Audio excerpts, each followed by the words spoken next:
कइले बानी आज ले तोहार फोटो, आज ले तोहार फोटो और जवाब में धइले बानी आज ले तोहार फोटो।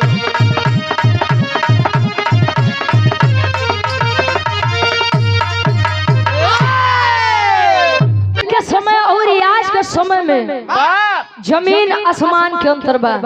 लोग कहते हैं और यह सत्य है कि आवश्यकता आविष्कार की जननी होती है। डिजिटल इंडिया बा कहो गुरुजी। पहले के जमाना और आज के जमाना में अंतर का बा। कवि जी 4 लाइन भूमिका के अंदर भाव लिखते हैं कैसे?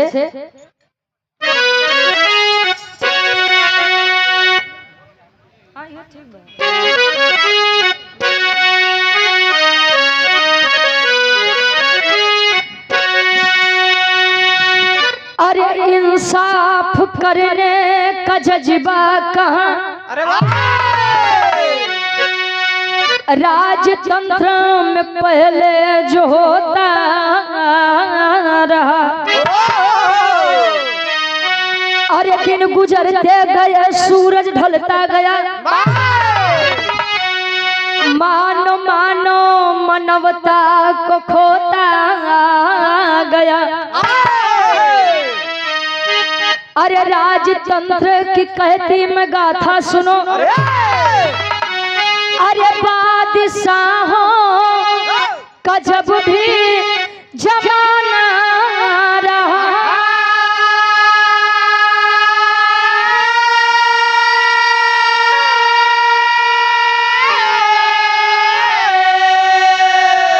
अरे जहांगीर बैठे थे गद्दी पे अपने,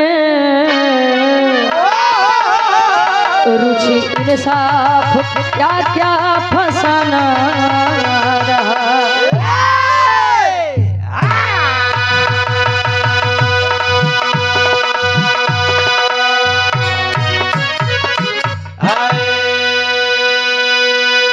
कहे इंसाफ करने का जज्बा कहाँ, राजतंत्र में पहले जो होता रहा। राजतंत्र मतलब गुरुजी पहले के समय में राजाओं का शासन चलता था। राजा के घरे लड़का जन्म ले छै हुआ अनहर होख, गूंग होख, लंगड़ा हो, तो वो आदमी के राजकुमार कहाँ है, आवे वाले समय में वो राजा बन जाए। भारत देश में भारत जब आजाद हुआ 15 अगस्त 1947 को, हमारे भारत देश का संविधान लागू हुआ 26 जनवरी 1950 को। आज 26 जनवरी 1950 को जब संविधान लागू हुआ तो हमारे भारत देश में लोकतंत्र आए। लोक का मतलब जनता और तंत्र का मतलब शासन, यानी जनता का शासन। एक बात आप लोग मेरी विचार करिएगा, जहाँ पर सरकार से जनता डरे वहाँ पर तानाशाही सरकार होती है, और जहाँ पर जनता से सरकार डरे वहाँ पर स्वतंत्रता होती है। अभी आप लोग विचार करें कि तानाशाही सरकार में है कि स्वतंत्रता वाले देश में है। हाँ ढेर बोलो तब विवादे हो जाओ। कहो गुरुजी। बिरहा में कवि जी बड़ी सुंदर गजल के भाव लिखते हैं। कोनो प्रेमी अपने प्रेमिका बदे के भोजपुरी गजल बा कैसे?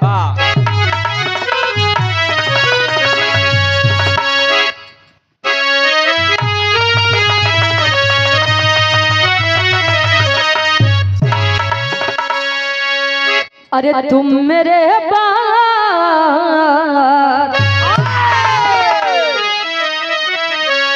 तुम मेरे बाद मोहब्बत को तरस जाओगे।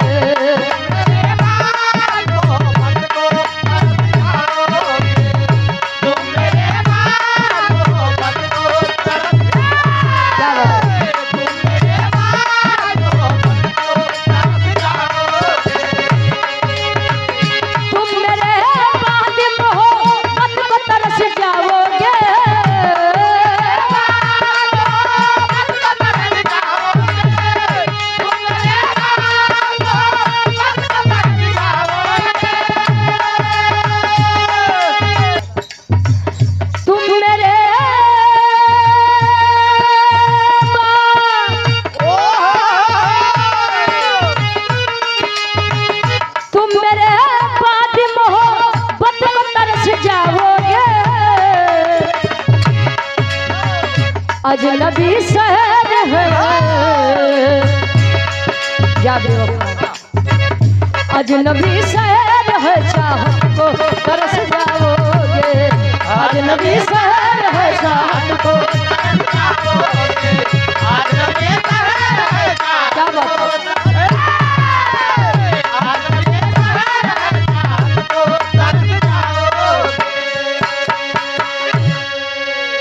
बिरहा में एक छोटा सा प्रश्न है आप सभी से, जब बिरहा के सुनत बा उससे का गुरुजी। और आज प्रेजेंट टाइम में सर्व समाज शिक्षित है का गुरुजी, शिक्षित सब केहू बस केहू केहू किताबी कीड़ा बन के रह जात बा, केहू केहू पढ़त बा खाली नौकरी पावे बदे, केहू पढ़त बा समाज के जन कल्याण खातिर। तनी सा आप लोग विचार करिए प्रश्न बा का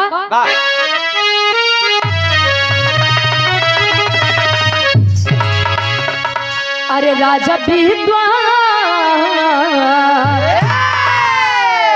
एक तरफ राजा महाराजा को खड़ा कर दीजिए और एक तरफ ज्ञानी आदमी यानी विद्वान को खड़ा कर दीजिए। अरे राजा विद्वान में स्थान किसका ऊंचा है,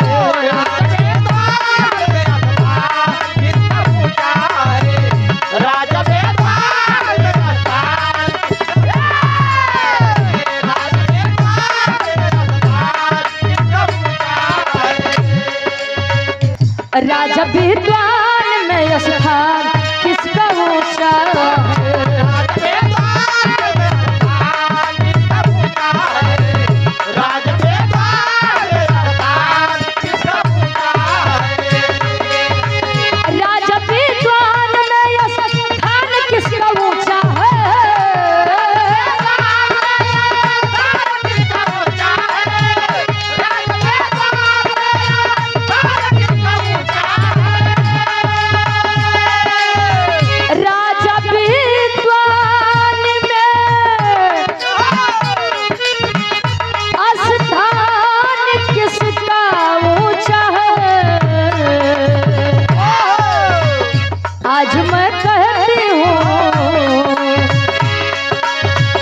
आज मैं कहती हूँ सम्मान किसका ऊंचा है, आज मैं कहती हूँ सम्मान।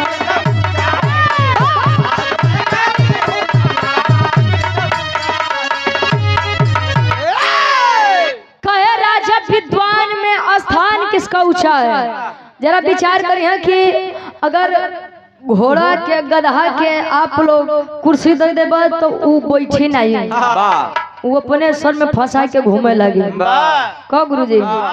और निवेदन बा प्रधान चुना, बीडीसी चुना, जिला पंचायत चुना, विधायक चुना, सांसद चुना, कुछ भी चुना, लेकिन आदमी शिक्षित चुना। जब आदमी शिक्षित रही तबे सुधार करे। तनी सब विचार करिए आप लोग गुरुजी बुरा हाँ बढ़ावत है ना हो। जरा विचार करिए पहले और आज के जमाना में अंतर। पहले के एक राजा कईयों रानी रखा को गुरुजी, तब वो रानी महारानी बेचारी बर्दाश्त कर ले जाए। आज के जमाने बड़ा उल्टा बा, आज के रानी कईयों राजा रखी लेते। अच्छा तहार रानी कई राजा रखे बहू। विचार करिए जहांगीर अपने गद्दी पर बैठे थे और जहांगीर की कई पत्नियां, जिनमें से सबसे ज्यादा प्रेम जहांगीर नूरजहां बेगम को करते थे। जहांगीर सबसे ज्यादा प्रेम अपनी बेगम साहिबा नूरजहां बेगम को करते थे। एक बात रहे, नूरजहां बेगम इतनी खूबसूरत रहे गुरुजी, और खूबसूरती के साथ साथ एक बात यह भी मिले कि नूरजहां बेगम को कभी भी किसी ने बेनकाब नहीं देखा था। मतलब जैसे अपने हिंदू धर्म में बात की लड़की सा घूंघट कैले हैं, अब ऐसे न मुस्लिम धर्म में रिवाज बात के लड़की कहूँ भी जाए तो अपने चेहरा के नकाब से ढक ले हैं। अच्छा यहाँ नूरजहां बेगम अपने कमरे में आराम कर रही हैं, तले जहांगीर जाई के पीछे से अखबारी में जले भरत खूबसूरती के बखान करे। आय हाय खुदा ने क्या हुस्न दिया है आपको, सुभान अल्लाह, वाह तारीफ करे। कैसे एक लाइन में गीत लगत बा, बड़ी पुरानी गीत।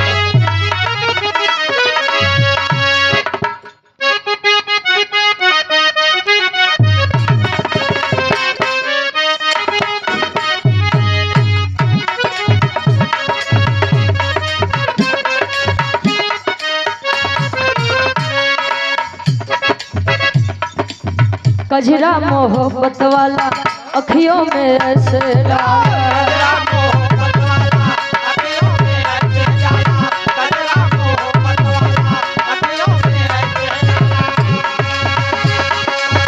कजरा मोहब्बत वाला अखियों में ऐसे डाला, कजरे में ले ली मेरी जान, हाय रे मैं तेरे कुर्बान।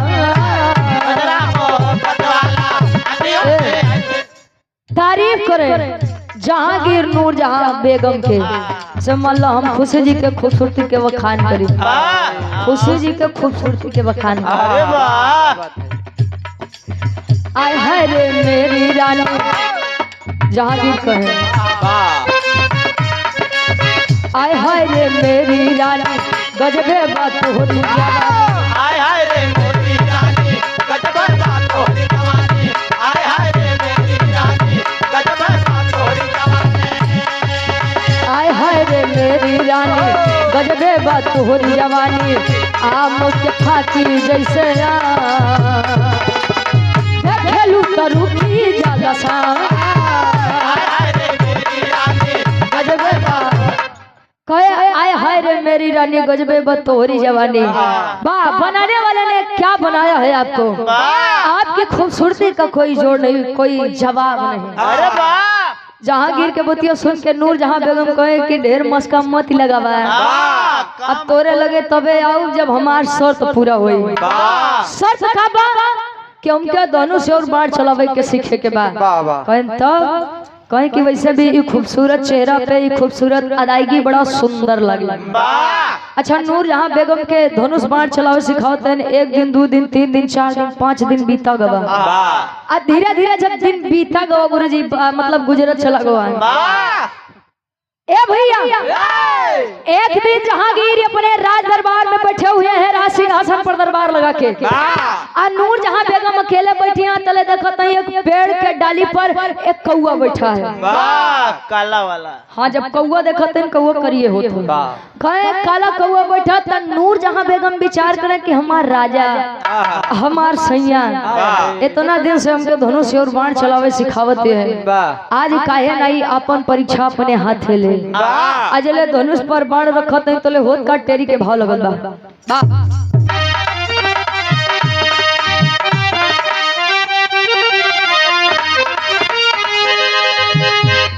अरे अरमान सारा अब धूमिल होई गवा, ए बाबू अरमान सारा अब धूमिल,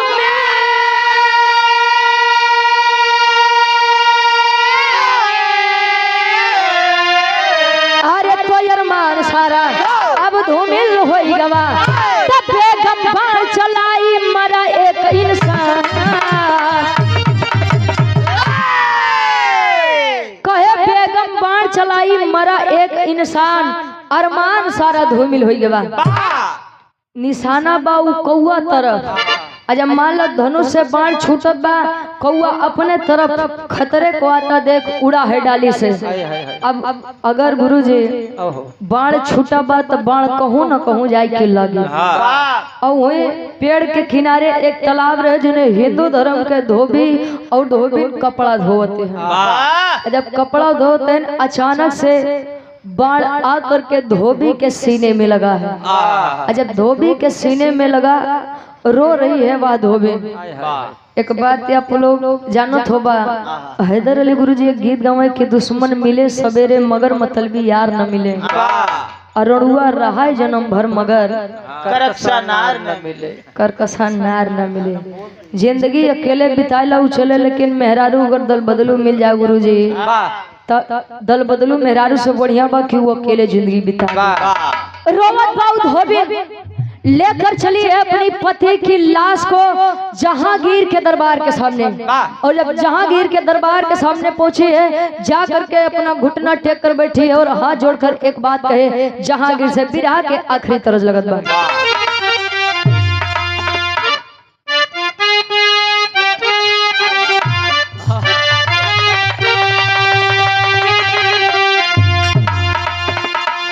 अरे क्या तुम्हें पता है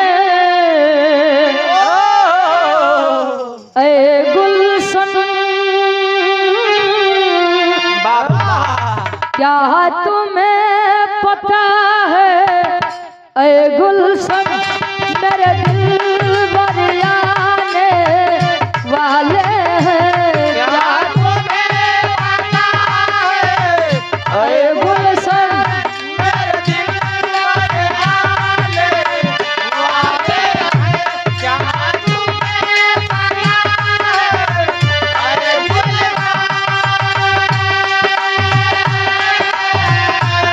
क्या तुम्हें पता है ऐ गुलशन मेरे दिल भर आने वाले हैं। कलियां न बिछाना राहों में, कलियां न बिछाना राहों में, हम दिल को बिछाने वाले हैं। कहे कलिया न बिछाना रहो, वो तो प्रेमी प्रेमिका के बात है। जाई क्यों हिंदू धर्म की लड़की एक मुसलमान राजा के सामने अपने लिए अपने पति की मौत के लिए इंसाफ मांगने गई है। क्या कहे क्या हुई खता है,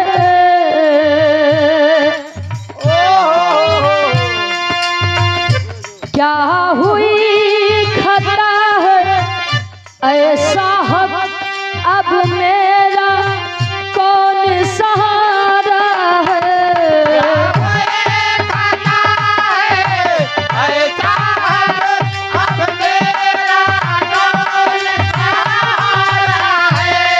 मैं दीन दुखी हूँ खुद राजन, मैं दीन दुखी हूँ खुद राजन, मेरे पिया को बेगम ने मारा है।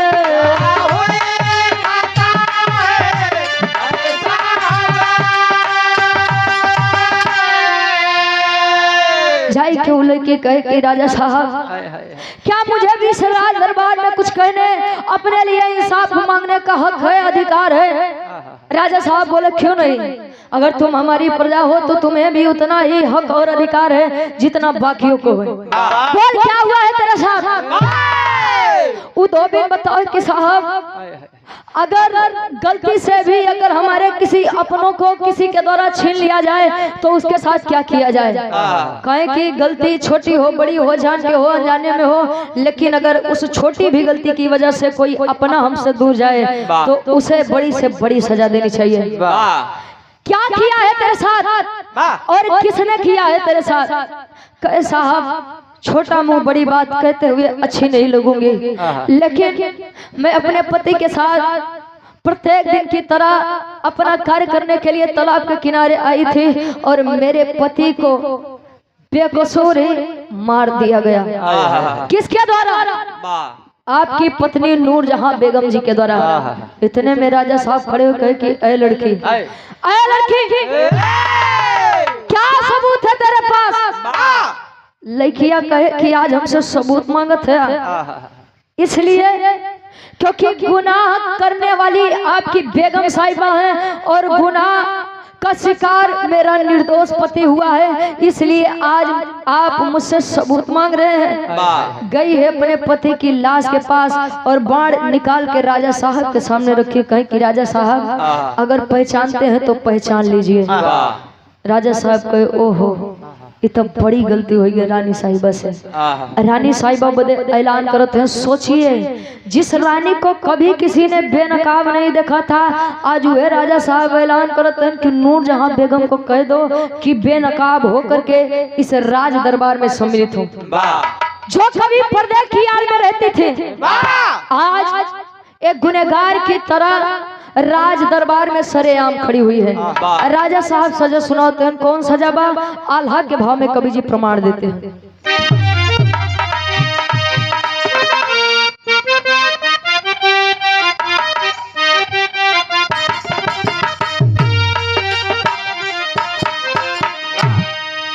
अरे बादशाह धोबिन को था माया धन बनवा बाबू,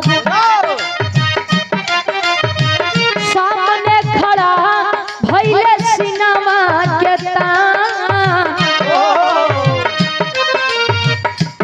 बोले मारा बान बहनी हमरे छतिया पे बहन वही शब्द सुन के धोबी छोड़ा दियोली बान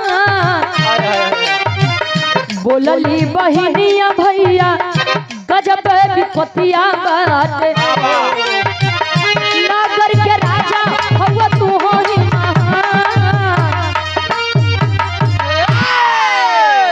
एक तरफ राजा साहब यानी जहांगीर मुसलमान धर्म से और एक तरफ जहांगीर की पत्नी नूरजहां बेगम और एक तरफ वह हिंदू धर्म से धोबी लड़की खड़ी हुई है। लोग विचार करते हैं अरे यार इतनी खूबसूरत रानी जो करे हो उ राजा के कर कौन राजा हुई हैं जो अपने रानी के सजा सुने हैं। राजा साहब ऐलान कर दिए कि नहीं गुनाह मैं करूं मेरी पत्नी करे मेरे बच्चे करे फिर वह राजा के कोई नहीं लगते हैं केवल और केवल गुनहगार होंगे। सजा सुनाते हैं राजा साहब कहें बहन तेरे साथ बड़ा गलत हुआ है बड़ा अन्याय हुआ है कहें तब कहें कि अगर तू इसे मारेगी तो ये मर जाएगी। लेकिन ये सोचत बात देखा ये अपने राजा साहब के मनावन बचावते हैं कहें कि अगर तू इसे मारेगी तो ये मर जाएगी और जब ये मर जाएगी तो इसे दुख का आभास ही नहीं होगा कि अपनों को खोने का क्या दर्द होता है। कहें तब मैं इसे ऐसे छोड़ दूं। कहे कि बहन मैंने कब तुझे कहा कि तू इसे ऐसे ही छोड़ दे। कहें तब कहें इसने तेरे सुहाग को छीना है इसने तेरे पति को मारा है एक काम कर तू इसके पति को इससे छीन ले। मतलब कि उठा तीर कमान और चला दे मेरे सीने पर। अजले इतनी बतिया धोबे शब्द सुनत बा एक राजा साहब के मुख से कि बहन चला बाण मेरे सीने पर आए हाय केवल धर्म के रिश्ते से धनुष बाण छोड़ के चलत बा अपने पति के लाश के तरफ। राजा साहब आवाज देन के रे बहन तूने तो अपना बदला लिया ही नहीं। लड़कियां समझावे कि राजा साहेब मैं इसके पति को तो मार सकती हूँ लेकिन अपने भाई को नहीं मार सकती। अरे जिस इंसान के सामने मेरी औकात कुछ नहीं है उस इंसान के मुख से मैंने बहन शब्द सुन लिया और मेरे लिए क्या हो सकता है। आपके जैसा राजा सबको मिले यही हमारी दिली कामना है। जब इतनी बतिया कही के चलत बतले राजा साहब कहें कि जब तूने अपना धर्म निभा दिया तो मैं भी अपने धर्म से पीछे नहीं हटूंगा। आखिरी भाव खड़ी के भाव लगत बा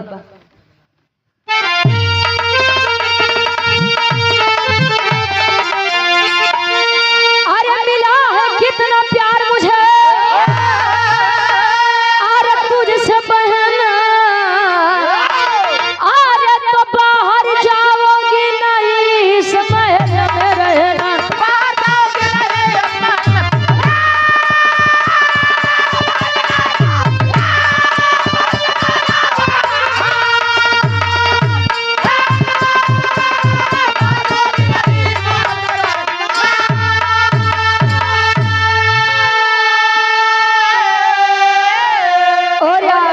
गार्जियन जी हमारे गार्जियन जी आप लल्लन बाबूजी कन्या पक्ष से लड़की के आप बड़े पिताजी हमारे गार्जियन जी के द्वारा ये 201 रुपए का सम्मान बहुत बहुत धन्यवाद आशीर्वाद के चारे। कहे बहन जब तूने अपना धर्म अपना फर्ज निभा दिया तो मैं भी एक भाई होने के नाते अपना धर्म और फर्ज नहीं निभाऊंगा। तेरा इस संसार में तेरे पति के अलावा कोई नहीं था अब तेरा इस संसार में तेरा या भाई है और जब तक तेरा या भाई जिंदा रहेगा तुझे कहीं भटकने की जरूरत नहीं है। हिंदू धर्म में जब आदमी मृत्यु को प्राप्त होता है तो लोग उसकी आखिरी विदाई अग्नि दे करके करते हैं और मुसलमान धर्म में यह होता है मुस्लिम धर्म में यह होता है कि जब इंसान मृत्यु को प्राप्त होता है तो उसे दफनाया जाता है। गया है वह मुस्लिम बादशाह धोबी की लाश को अपने कंधों पर उठाया और चल दिया अग्नि संस्कार करने के लिए। कहो गुरुजी इसीलिए अगर किसी को भी पद पर बैठना है तो यह सोच कर बैठे कि जिस दिन मैं पद पर बैठूंगा उस दिन मेरा कोई भी रिश्ता किसी से नहीं होगा। मेरा केवल और केवल रिश्ता इंसानियत से होगा। जो भी करूंगा जो भी फैसला सुनाऊंगा हित में सुनाऊंगा अन्यथा आप लोग पद पर मत बैठिए। नहीं ते आदमी आजकल गद्दी पे बैठा था तू अपन चिन्हते भैया हमारे बिरादरी है ये हमारे तनी सा लगा छुआ में होते हैं रिलेशन में चला इनके छोड़ दे। आई है आज सबसे बड़ा रीजन बना कि गुनहगार आसानी से गुनाह करके बाहर घूमते हैं, और जो सत्य के लिए लड़ाई लड़ता है वो बेचारा टारगेट पे आवत बा। कहो आखिरी में खानदान का परिचय बा। गुरु बिहारी गुरु गणेश गुरु रामलाल मरुबा का अरे स्वर्ग से चलिका कवि बच्चन का विजय पता हो। अरे अरमान सारा अब धूमिल हो गवा गावे रुचि अदोयम लेंदू जी के साथ अरमान सारा धूमिल हो गवा।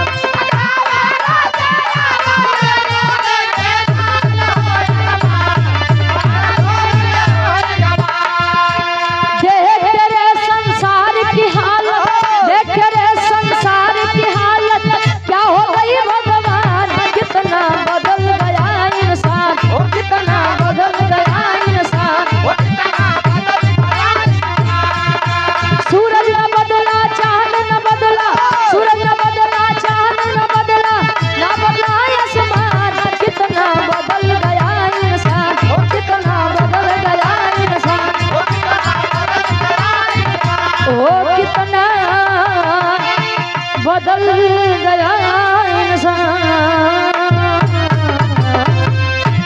बहुत बहुत धन्यवाद। गा बजाओ का सुनो में कोनो भी गलती कसूर हो आप लोग अपन लड़किया बच्चा समझ के माफ किया। बहुत बहुत धन्यवाद।